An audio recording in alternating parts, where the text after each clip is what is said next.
오늘 말씀의 제목은 엘리야의 어이없는 기도입니다. 엘리야의 어이없는 기도.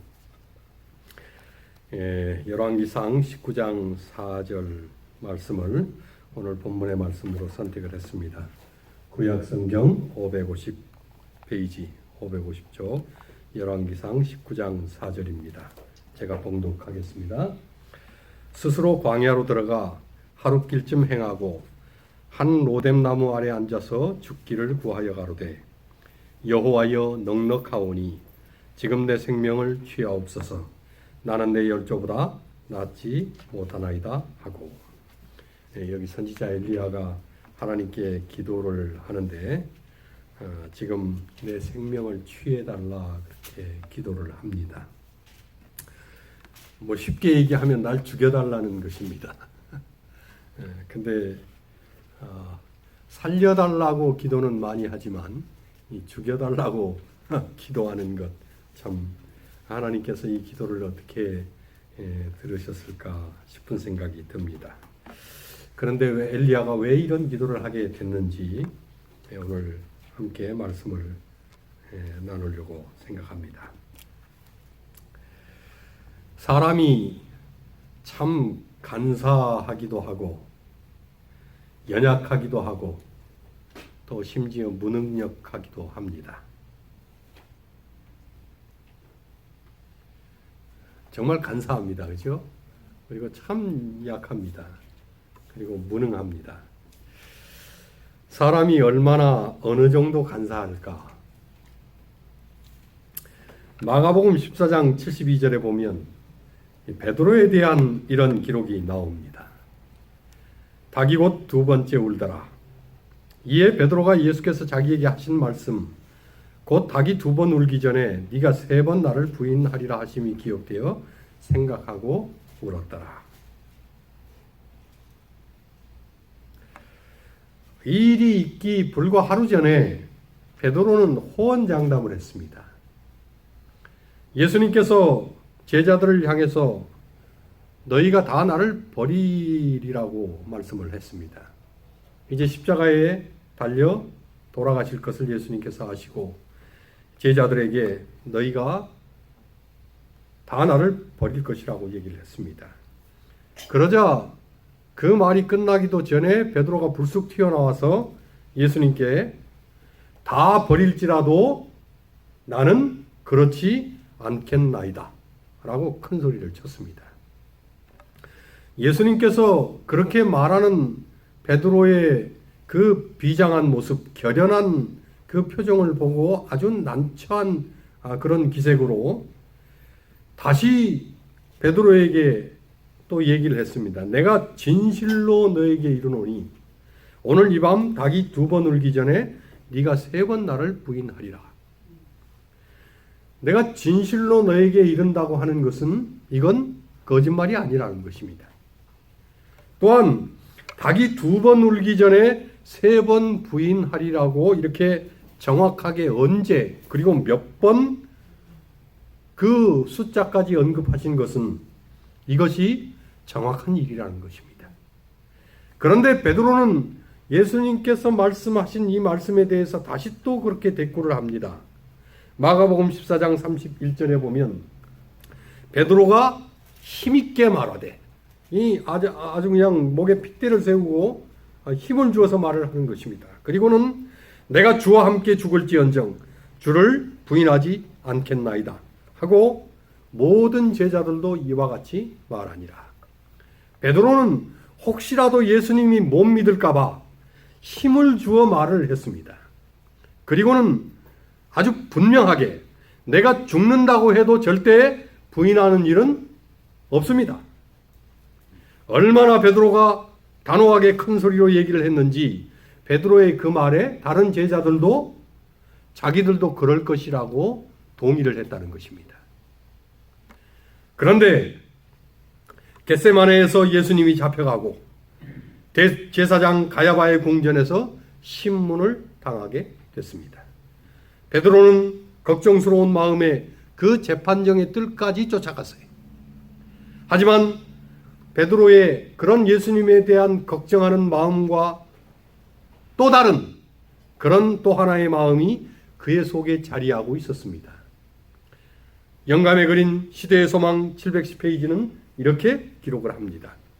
그때는 바로 동이 트기 직전이었고 밤중 가장 추운 때였으므로 마당에는 불이 피워져 있었다. 한 무리가 불을 쬐고 있었는데 베드로도 염치 없이 그들과 자리를 같이 하였다. 그는 예수님의 제자로 인식되기를 원치 않았다. 속 편하게 군중들과 섞여서 그는 예수님을 이곳으로 끌고 온 자들 중에 하나로 여겨지기를 바랬다. 예수님의 제자가 아닌 척 한 것입니다. 그리고 오히려 예수님을 끌고 온 자 중에 하나인 것처럼 그런 태도를 취했다는 것입니다. 참 사람이 간사하기도 하고 비겁하기도 합니다. 이 간사하다는 말을 국어사전에서 제가 검색을 해봤더니 두 가지 뜻풀이를 써놓았어요. 하나는 성질이 간교하고 행실이 바르지 못하다. 그리고 또 하나는 언제나 남의 눈을 피해 슬쩍 무엇인가를 하기 좋아한다. 써놓았어요. 여기 베드로가 지금 그러고 있는 것입니다. 그런데 간사한 사람이 그러면, 정말 간사할 사람이 그러면 뭐 저 사람은 그러니까 라고 그러려니 하는데 이 사람은 베드로인 것입니다. 근데 베드로가 그러고 있는 것입니다. 이제 그 재판정 뜰에서 아닌 척하고 불을 쬐다가 이후에 베드로는 예수님의 말씀처럼 3번이나 예수님을 부인합니다.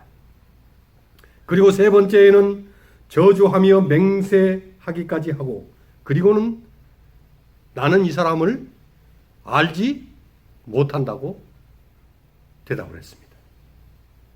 베드로는 몇 년 동안 예수님과 동고동락을 했습니까? 3년 반을 예수님과 동고동락을 했어요.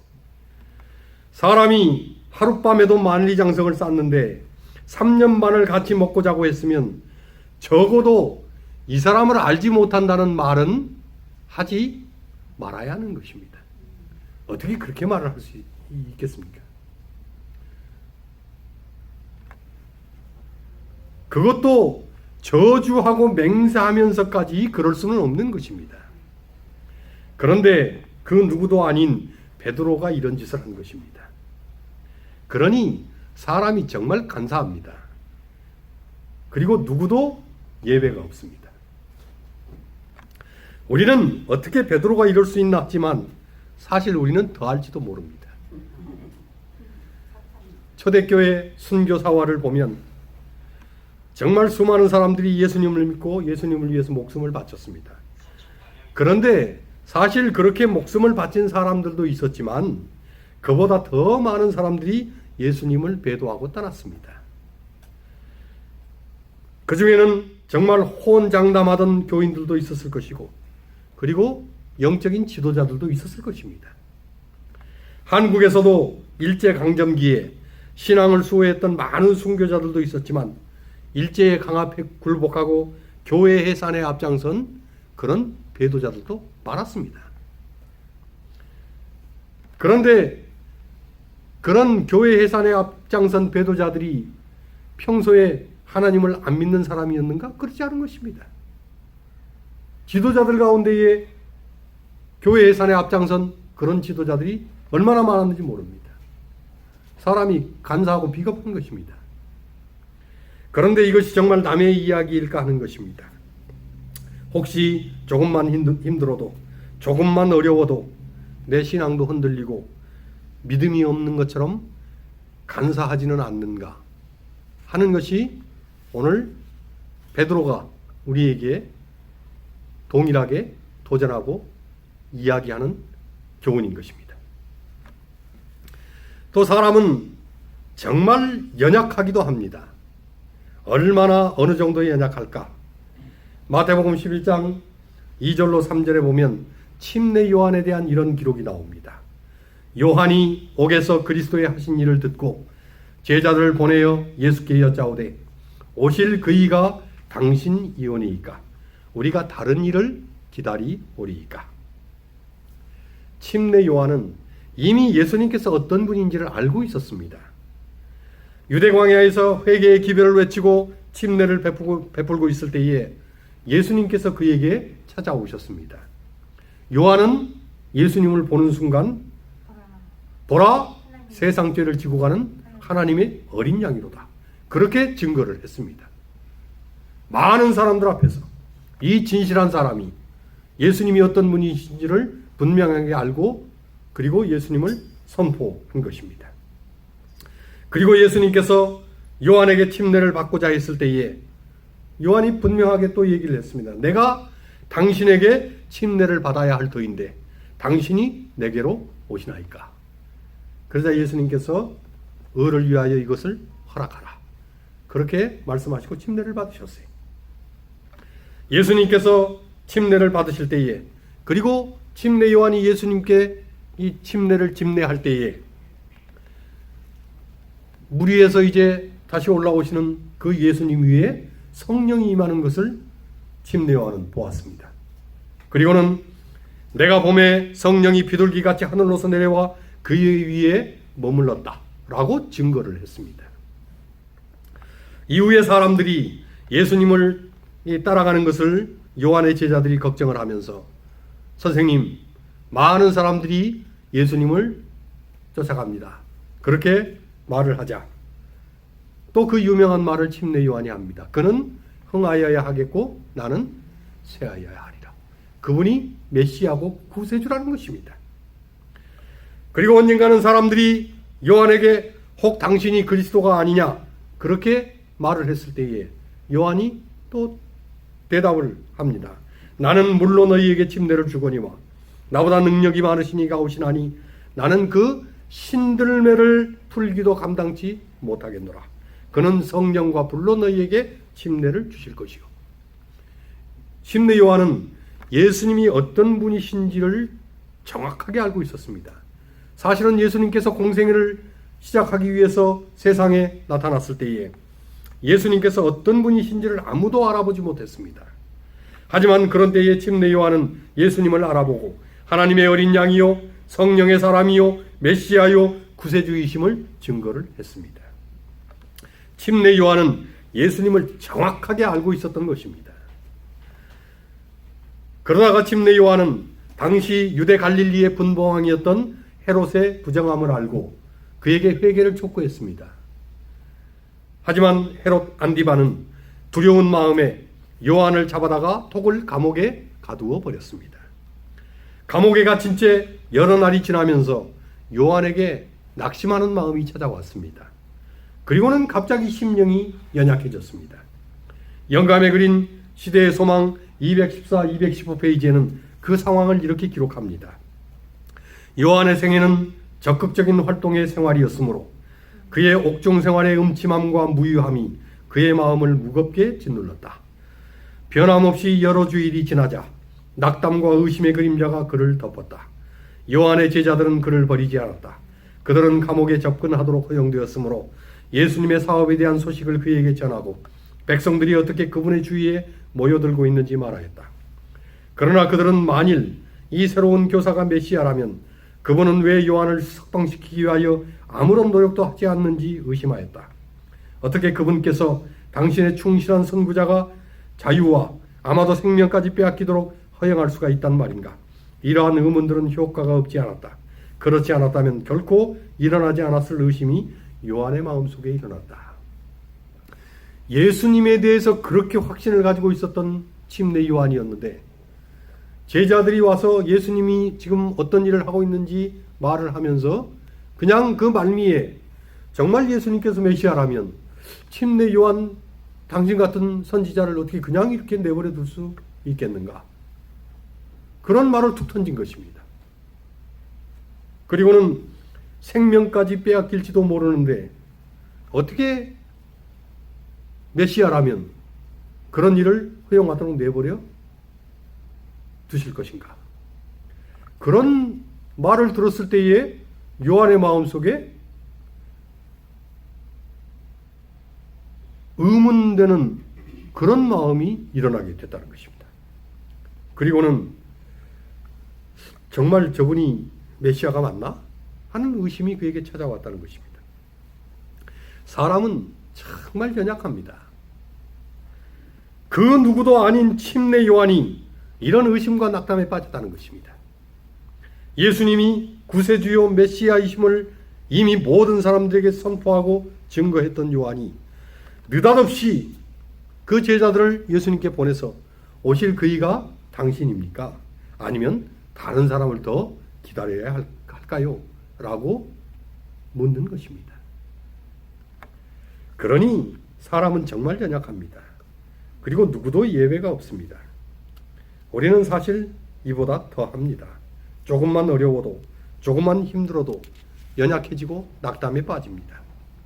그리고는 예수님이 계시다면 왜 이럴 때 도와주지 않으실까 의심을 합니다. 예수님이 다 아신다면서 지금 정말 이 마지노선인데 왜 이럴까? 정말 내 지금 상황을 알긴 하시는 걸까? 의문을 품습니다. 잘 풀리고 잘 나갈 때는 자기가 잘나서 그런 줄 알다가 안 풀리고 안 되면 애꿎게 예수님께 그 책임을 전가하는 것입니다. 그 누가 아니라 정말 내가 이렇게 연약하고 한심한 것입니다. 또한 사람은 간사하고 연약하다 못해 무능력합니다. 사람이 얼마나 무능하고 어느 정도로 무력할까? 창세기 12장 19절에 보면 아브라함에 대한 이런 기록이 나옵니다. 네가 어찌 그를 누이라 하여 나로 그를 취하여 아내를 삼게 하였느냐? 네 아내가 여기 있으니 이제 데려가라 하고. 아브라함은 의심 없는 순종으로 하나님의 부르심을 받고 고향 갈대아우르를 떠났습니다. 히브리서 11장 8절에 보면 믿음으로 아브라함은 부르심을 받았을 때에 순종하여 장래 기업으로 받을 땅에 나갈새 갈 바를 알지 못하고 나갔으며 라고 성경은 기록을 합니다. 아브라함은 아무런 보장도 아무런 약속도 아무런 증거도 없이 가라고 하는 말씀 하나만을 붙잡고 다 버리고 길을 나섰던 사람입니다. 영감에 그린 부자와 선지자 126페이지에는 이렇게 얘기합니다. 그는 부르심에 순종하기를 주저하지 않았다. 그는 약속의 땅에 관하여 묻지 않았다. 곧 토지가 비옥하고 기후가 건강에 적합한지, 그리고 그 지방은 유쾌한 환경을 제공하며 재물을 쌓을 기회를 줄 것인지 묻지 않았다. 하나님께서 말씀하셨으므로 그분의 종은 순종해야 하였다. 그에게 있어서 이 세상에서 가장 행복한 것은 하나님께서 그로 있기를 원하시는 곳이었다. 이 아브라함은 순수한 믿음을 가지고 순종하는 마음으로 하나님의 말씀 하나만 붙잡고 고향을 버리고 길을 떠났습니다. 정말 오로지 하나님 말씀만을 붙잡고 순종하여 고향을 떠난 것입니다. 그런데 베델을 지나서 가나안 남방으로 옮겨갔을 때에 기근이 찾아왔어요. 아브라함은 잠시 기근을 피할 요량으로 애굽에 가고자 했습니다. 하지만 아내인 사레가 염려가 됐습니다. 이 영감에 그린 부자와 선지자 130페이지는 이렇게 얘기합니다. 사라는 아리따운 여인이었으므로 그는 거무스레한 애굽 사람들이 아름다운 타국인을 탐내어 그를 얻고자 그의 남편을 죽이기를 주저하지 않으리라고 생각하였다. 기근 때문에 애굽에 내려가려고 하면서 이 아브라함이 그 아내를 그 애굽 사람들이 빼앗을 것에 대해서 이미 마음에 생각을 하고 있는 것입니다. 그리고는 심지어 남편을 죽이고 뺏어 갈 것이다 라고 생각을 했다는 것입니다. 사실 이런 정도의 생각이 들었다면 애굽에 내려가서는 안 되는 것이었습니다. 하지만 아브라함은 아내 사라에게 누이라고 그렇게 말하라고 이 관계를 은폐하고 애굽으로 간 것입니다. 그리고는 그 누구도 아닌 애굽의 왕 바로에게 아내를 빼앗겨 버렸습니다. 그날 애굽 왕 바로가 공공연하게 이 여인을 내 아내로 삼겠다고 선포를 하고 아브라함에게는 너의 누이를 나에게 줘서 고맙다고 살해까지 했습니다. 성경에는 나와 있지 않지만 그날 밤 아브라함의 마음이 어떠했을까? 또한 꽃단장을 하고 바로의 침소에 들어간 사례의 마음은 어떠했을까? 참 한심하기도 하고 기가 막히기도 합니다. 사람이 너무나 무능력하고 책임감이 없다는 생각까지 듭니다. 더구나 다른 사람도 아닌 아브라함이 이런 것입니다. 갈대아 우르를 갈 바를 알지 못하고 떠났던 믿음의 사람, 순종의 사람이 이렇게 무력하고 무능력한 것입니다. 그 밤에 하나님께서 바로에게 나타나서 아내를 돌려주라고 하지 않았더라면 아브라함은 남은 평생을 가슴을 치고 후회하면서 살았을 것입니다. 그런데 이게 남의 이야기가 아닙니다. 뭐 조금은 다른 이야기일 수 있지만 저도 와이프랑 결혼할 때 정말 고생은 시키지 않을 거라고 그리고 데려왔어요. 근데 가끔씩 남편으로서 무능함을 느낄 때가 있습니다.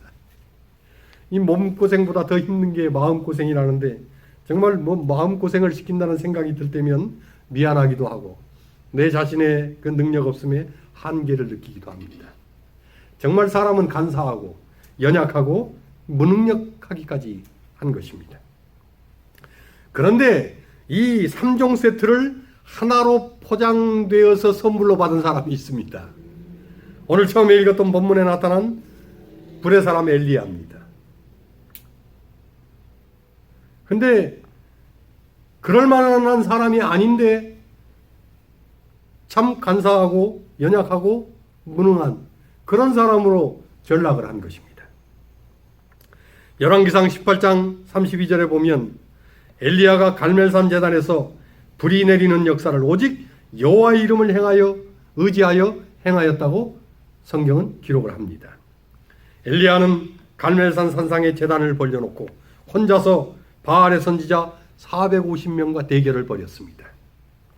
바알의 선지자들이 먼저 자신들의 신에게 부르짖었지만 아무 응답도 없었습니다. 이제 엘리야가 나서서 여호와께 부르짖기 전에 제단 위에 4통의 물을 3번이라고 부으라고 요구를 했습니다. 아예 인위적으로는 불을 붙일 수 없도록 조치를 취한 것입니다. 그리고는 물이 단으로 두루 흐르고 도랑에도 물이 가득하게 되었다고 성경은 이야기합니다. 완전히 불이 붙을 수 없는 그런 상황을 만들어 놓고 엘리야는 여호와의 응답을 구하는 기도를 올렸습니다. 그러자 불을 내려달라고 그리고 여호와의 응답하소서라고 3번을 부르짖기도 전에 하늘로부터 불이 내려와서 번제물과 나무와 돌과 흙을 태우고 도랑에 물까지 핥아버렸다고 성경은 기록합니다. 놀라운 기적, 하나님의 역사가 일어났습니다. 그리고 연이어서 기도하자 3년 반 동안이나 가물었던 대지 위에 비가 내리는 이적까지 연출을 했습니다. 불이면 불, 비면 비. 이것은 인간이 도저히 할 수도 없고 흉내조차 낼 수도 없는 그런 이적이요 기적을 행사를 한 것입니다. 그런데 이 정도 기적이면 그 누구라도 하나님 앞에 백기를 들고 항복을 해야 맞는 것입니다. 그러나 그렇지 않은 사람이 한 사람이 있었습니다. 배도한 아합 왕의 아내인 이세벨이 도리어 고개를 꼿꼿이 세우고 엘리야에게 사람을 보낸 것입니다. 그리고는 내일 이맘때에 네 생명을 끝내버릴 것이라고 그렇게 위협을 하고 덤벼드는 것입니다. 이것은 아나무인 정도가 아니고 아나무신인 것입니다. 하나님을 우습게 여기는 것입니다. 엘리야는 그런 이세벨의 그 포악한 그 성향 앞에 기가 질리고 겁이 덜컥 났습니다. 영감의 글 선지자왕 159페이지는 이렇게 기록을 합니다. 그처럼 대담한 용기를 나타내고 왕과 사제들과 백성들에 대해 그처럼 완전하게 승리를 거둔 후에 엘리야는 그 후에 결코 낙담하거나 겁에 질려 두려워하지 않을 것처럼 보였다. 그러나 그처럼 많은 하나님의 사랑스러운 돌보심의 증거로 축복을 받았던 그도 연약한 인간에 지나지 않았으므로 이 같은 암담한 때에 그는 신앙과 용기를 잃고 말았다. 당황한 그는 선잠에서 깨어 길을 떠났다. 엘리야는 신앙과 용기마저 잃어버리고 잠도 이루지 못한 채 도피의 길에 오른 것입니다. 그리고는 브엘세바를 지나 광야로 하룻길을 더 들어가서 로뎀 나무 아래 주저앉았습니다. 그리고는 기도를 하는 것입니다. 오늘 처음 본문에 우리가 읽었던 그런 기도를 하는 것입니다. 하나님, 차라리 죽기를 구하오니 지금 내 생명을 취하옵소서. 정말로 어이없는 기도를 드리는 것입니다. 그래서 오늘 말씀의 제목을 엘리야의 어이없는 기도라고 제가 정했습니다. 사실 죽을 거면 도망치지 말고 당당하게 아합과 이세벨에게 맞서다가 끝까지 선지자의 위용이라도 보이고 순교하는 것이 맞는 것입니다. 죽는 게 두려워서 도망을 쳐놓고는 이제 와서 죽여달라는 것입니다. 사람에게 죽으면 선지자의 체면이 말이 아니기 때문에 차라리 하나님의 손으로 죽여달라고 했는지는 모르겠지만 이것은 기도도 아니고 그리고 그의 진심도 아니었습니다. 만일 하나님께서 이런 기도에 액면 그대로 응답하셨다면 엘리야의 인생은 정말 볼품없는 인생으로 끝나고 말았을 것입니다. 하지만 하나님은 인간의 간사함도 알고 계시고 인간의 연약함도 알고 계시고 인간의 무능함도 이미 알고 계십니다. 사실 우리도 이런 엘리야의 어이없는 기도를 해본 경험들이 있습니다. 어쩌면 지금도 그런 기도를 드리는 그런 형편 중에 있는지도 모릅니다. 하나님, 너무 힘들고 너무 어렵고 너무 아픕니다. 이 고통, 이 상황, 이 형편을 내 힘으로, 내 능력으로, 내 생각으로 감당하기에는 그 삶의 무게와 그 짐의 무게와 그 고통의 무게가 너무나 힘겹고 버겁습니다. 하나님, 차라리 그냥 이대로 끝내고 싶습니다. 저는 사실 이와 유사한 기도를 했던 적이 많습니다. 차라리 저를 데려가 주십시오. 예수님 빨리 오셔서 제발 끝을 내시면 좋겠습니다. 예수님, 이제는 정말 모든 것을 그만두고 싶습니다. 이런 어이없는 기도, 정말 기도 아닌 기도를 했던 적이 있는 것입니다. 그런데 그때에 하나님께서 정말 그대로 응답하셨더라면 제 인생은 정말 비참하고 허망하게 마감되고 말았을 것입니다. 하지만 하나님은 내 속을 아시고 내 내면을 아시고 내 깊은 곳을 보고 계십니다. 지금 끝내달라고 하지만 그것은 사실이 아님을 아시는 것입니다. 너무 힘들고 고통스러워서 인간의 한계로는 더 이상 버틸 수 없다는 생각에 그런다는 것을 아시는 것입니다. 그래서 다시 일어날 수 있도록, 다시 회복될 수 있도록, 다시 앞으로 나아갈 수 있도록 용기와 능력이 필요하다는 것을 하나님은 아십니다. 그래서 하나님은 이렇게 약속을 합니다. 시편 147편 3절에 상심한 자를 고치시며 저희 상처를 싸매시는도다. 간사했던 그 베드로도 예수님은 다시 그를 세워서 사도의 길을 성공적으로 마치게 하셨습니다. 연약했던 침례 요한도 예수님은 세상에 이보다 더 큰 자가 없다고 그를 높이고 칭찬을 했습니다. 무능한 아브라함도 하나님은 다시 세워서 믿음의 조상이 되게 하셨습니다. 하나님은 죽여달라던 엘리야에게도 천사를 보내서 떡과 물을 먹게 합니다. 그리고 다시 일으켜 세워서 선지자의 길을 가게 합니다. 그러다가 그의 후임인 선지자 엘리사 앞에서 불수레와 불말로 태워서 엘리야를 그대로 하늘로 승천하게 하시고 그를 데려가셨습니다. 하나님은 정말 좋으신 분입니다. 하나님은 참으로 좋으신 분입니다. 하나님은 참으로 우리의 연약함을 도우시는 분이십니다. 하나님은 신뢰하는 자의 인생을 반드시 해피엔딩으로 마무리하시는 분이십니다. 때로 어이없는 기도를 드리고 때로 기도 아닌 기도를 드릴지라도 끝까지 우리는 믿음으로 가야 합니다. 아멘. 아들 예수의 십자가의 죽으심으로까지 우리에 대한 사랑을 하나님은 우리에게 보이셨습니다. 그 하나님께서 결코 우리를 버리실 수 없습니다. 아멘. 그 하나님께서 우리를 결코 그대로 내버려 두지 않으십니다.